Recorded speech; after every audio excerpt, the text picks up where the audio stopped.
es la célula? Una célula es la unión morfológica y funcional de todo ser vivo. De hecho, la célula es el elemento de menor tamaño que puede considerarse vivo, ya que cumple las funciones de nutrición, relación y reproducción. Así, se puede clasificar a los organismos vivos según el número de células que posean. Si solo tienen una, se les denomina unicelulares, como por ejemplo los protozoos, las bacterias y organismos microscópicos. Si poseen más de uno, se les llama pluricelulares, por ejemplo, el ser humano. Modelos de organización celular. Hay dos grandes modelos de organización celular en los que se basa la vida: la procariota y el eucariota. Y ahora os voy a hablar de las células procariotas y eucariotas. Las células procariotas son las unidades básicas de algunos seres vivos, como algunas bacterias. Son simples y no tienen núcleo definido. Su material genético, como el ADN, está libre en el citoplasma, es decir, el material que está dentro de la membrana plasmática en la célula. Las células eucariotas son las que tienen un núcleo diferenciado donde se encuentra el material genético, ADN, de la célula. Existen dos tipos, las células animales y las vegetales. Ejemplos de células con forma y funciones diversas en los miembros del reino animal son las neuronas del sistema nervioso, los leucocitos del sistema inmunitario y los óvulos y espermatozoides del sistema reproductor, entre muchas otras. ¿Queréis escuchar algo interesante? ¿A que no sabéis que un ser humano tiene más de 200 tipos diferentes de células? ¿A que es impresionante? Las diferencias de las células procariotas y eucariotas son el núcleo, el ADN, el tamaño y los organelos. El núcleo. Las eucariotas tienen un núcleo rodeado de la membrana celular, mientras que las procariotas no tienen ese material genético y están dispersos en el citoplasma del nucleoide. En el ADN varía de forma, en la eucariota es lineal y en las procariotas circular. Su tamaño. Las células procariotas son mucho más pequeñas y de organización celular más simple que la eucariota. Los organelos. Las eucariotas se diferencian porque tienen retículo endoplasmático, aparato de Golgi, lisosoma, citoesqueleto y las células vegetales tienen cloroplasto. Os hablaré de las partes de la célula animal. El núcleo de la célula es el centro de control de la misma. En pocas palabras, es el responsable de dictar las instrucciones para el funcionamiento correcto de muchos procesos biológicos. Es un elemento muy importante ya que alberga el ácido desoxirribonucleico ADN, que contiene la información genética que se va a transmitir cuando se generen otras células. Las proteínas forman la cromatina, la cual, al condensarse al momento de la división celular, genera una estructura semejante a hilos llamados cromosomas. Membrana plasmática. Es una delgada capa que rodea el citoplasma y separa la célula de su entorno. Su principal función es proteger a la célula del exterior y facilitar el intercambio de materiales. Esta membrana cuenta con unos poros o canales de proteínas que comunican el interior con el medio externo, gracias a las cuales ocurre el ingreso de sustancias útiles para la nutrición y la salida de aquellas que son desecho. Su composición se caracteriza por la presencia de una doble capa de fosfolípidos con proteínas incrustadas. Tiene un papel fundamental también en otros procesos importantes como la adhesión celular y la comunicación celular, que permite el intercambio de información con otras células o tejidos. La membrana celular utiliza 4 métodos de transporte: osmosis pasiva y difusiva, transporte activo, endocitosis y exocitosis. Finalmente, la membrana celular ayuda a fijar el citoesqueleto, por lo que es vital el mantener la forma de la célula y permitirle formar parte de grandes arreglos de células, lo que da forma a los tejidos. El citoesqueleto da la forma y mantiene la estructura de la célula y es fundamental en los procesos de endocitosis y división celular. En las células procariotas, el citoesqueleto está compuesto de microfilamentos y microtúbulos. El citoplasma es todo el material celular con excepción del núcleo, que incluye a todos los orgánulos o partes especializadas de la célula y el citosol, una sustancia incolora y de consistencia semilíquida en la que se encuentran numerosas moléculas. y se llevan a cabo algunas reacciones químicas. Es en el citoplasma donde la mayoría de las actividades celulares ocurren, incluyendo varias rutas metabólicas como la glucólisis y procesos como la división celular. Organelo, retículo endoplasmático. Es un sistema de canales sacos aplanados interconectados envuelto en una membrana. La elaboración y almacenamiento y transporte de algunas sustancias tiene lugar en este organelo. También otorga soporte interno. Aunque el retículo endoplasmático está presente en la mayoría de las células eucariotas, no se encuentra en los glóbulos rojos ni en los espermatozoides. Existen dos tipos de retículo endoplasmáticos, el liso y el rugoso. Este último tiene esa apariencia porque tiene ribosomas adheridos a su superficie.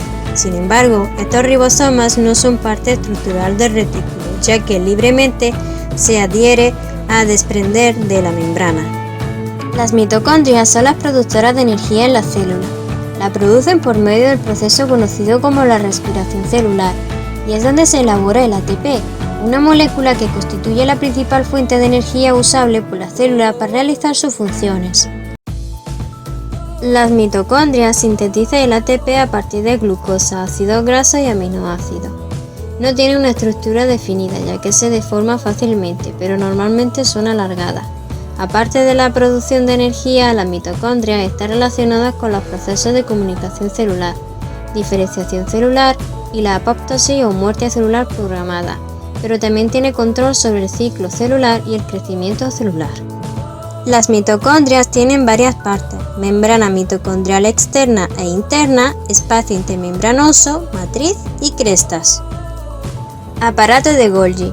Es el organelo que recibe las proteínas y los lípidos del retículo endoplasmático, y es donde se realiza la recopilación de todas las sustancias que la célula expulsa a los lisosomas a través de la membrana plasmática.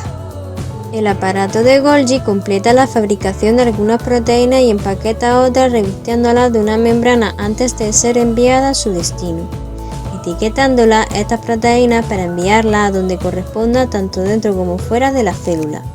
Sus principales funciones son modificación de proteínas, secreción celular, producción de membrana plasmática y formación de lisosomas. Como parte de la administración del tráfico, el aparato de Golgi es fundamental en la secreción de sustancias que son expulsadas de la célula. Lisosomas. Los lisosomas son vesículas esféricas que contienen enzimas hidrolíticas, que facilitan la asimilación de las sustancias al hacerlas más pequeñas. Adicionalmente, se encarga de eliminar los residuos mediante la digestión de las sustancias no deseadas a través del citoplasma. Los lisosomas protegen las células del cuerpo extraños como virus y bacterias. Digieren incluso partes de la célula que son desechadas como organelos que son reemplazados. Estos organelos contienen más de 60 diferentes enzimas que provienen del retículo endoplasmático rugoso y sirve para realizar sus funciones de descomponer y digerir biomoléculas. Cloroplastos son algunos característicos de la célula vegetal, pues en ellos tiene lugar el proceso de la fotosíntesis. Contiene una sustancia de color verde o pigmento que recibe el nombre de clorofila y que confiere a las plantas su distinta coloración verde. Los cloroplastos convierten la energía lumínica proveniente del sol en energía química. Vacuola. Las células vegetales maduras tienen una vacuola de considerable tamaño que contiene el líquido. Es un orgánulo grande rodeado por una membrana llamada tonoplasto o membrana vacuolar. Gracias a la vacuola, los tejidos de las plantas permanecen rígidos. Ribosomas. Son los sitios donde se realiza la síntesis de proteínas. Se componen de proteínas y ARN ribosómicos. Científicos que sentaron las bases de la teoría celular. El avance en los microscopios aparecen los primeros hallazgos sobre la célula. Los descubrimientos iniciales se hicieron en 1665, gracias a un conjunto de lupas con las que Robert Hooke observó en láminas muy finas de corcho pequeñas cavidades poliédricas a las que llamó celdillas, por su semejanza con las celdillas de un panal de abejas. En esta época, tras perfeccionar el sistema de lentes, Anton van Leeuwenhoek descubrió la existencia de células libres al analizar una gota de agua. También consiguió observar glóbulos rojos humanos y espermatozoides. Ya en el siglo XIX se mejoraron las técnicas de fijación, inclusión y tinción para poder observar al microscopio, lo que permitió a Brown en 1831 descubrir en las células vegetales la presencia de un cuerpo esférico y de tono oscuro, al cual denominó núcleo. En 1831, Schwann observó que la célula era la parte fundamental tanto de plantas como lo de los animales. Además prestó atención al funcionamiento interno de la célula, al que llamó metabolismo. En 1850, Virchow afirma que cada animal es una suma de sus unidades vitales, cada una de las cuales contiene todas las características de la vida. Todas las células provienen de otras células. Schwann y Sladen recopilaron toda la información relacionada con la célula y postularon la llamada teoría celular. La teoría celular afirma que la célula es la unidad morfológica y funcional de los seres vivos. Contiene 4 conceptos principales. La primera, todos los seres vivos están constituidos por una o más células. La célula es la unidad estructural de la materia viva, y una célula puede ser suficiente para constituir un organismo. La segunda, la célula es la unión fisiológica de los seres vivos, es la unidad de vida más pequeña. La tercera, toda célula proviene de la división de una célula anterior, es la unidad de origen de todos los seres vivos. Y la cuarta, toda célula contiene material hereditario donde se encuentra la característica del ser vivo y que será transmitida desde una célula madre a sus hijas. La teoría endosimbiótica postula que algunos orgánulos propios de la célula eucariota, especialmente plastos y mitocondrias, habrían tenido su origen en organismos procariotas que después de ser englobados por otro microorganismo habrían establecido una relación endosimbiótica con este.